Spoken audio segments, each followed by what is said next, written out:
Van গাড়িটা জমিদার বাড়ির ভাঙা গেটের সামনে এসে থামল। আগন্তুকের নির্দেশ মতো তারা জমিদার বাড়িতে এসে পৌঁছেছে। বাড়িটা লতাপাতায় ছেয়ে গেছে, দেখলেই গা ছমছম করে। চারদিকে পোকামাকড়ের ডাক ছাড়া আর কিছুই শোনা যাচ্ছে না। ভাইজান, এইটা তো বাড়ি না, সাক্ষাৎ ভূতের বাড়ি। এই বাড়ির ভিতরে কেমনে যাবো? টেকার লোভ করছস, আর এখন ভয় পাইলে চলবো? আয় আমার লোকে।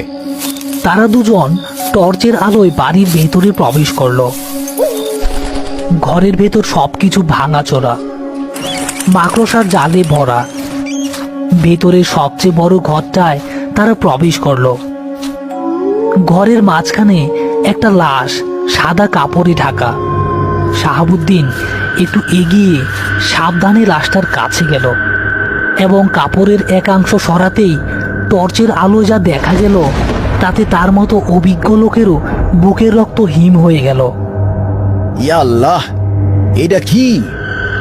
লাশটি একটি তরুণীর, কিন্তু তার মুখটা বিভৎস। তার দুটো চোখই উপড়ে নেওয়া হয়েছে, জিভ কেটে ফেলা হয়েছে এবং কপাল থেকে শুরু করে গলা পর্যন্ত চামড়ার উপর অদ্ভুত ত্রিভুজাকৃতির প্রতীক খোদাই করা। প্রতীকগুলো থেকে তখনও হালকা রক্ত ঝরছে, যেন কিছুক্ষণ আগেই কাজটা করা হয়েছে।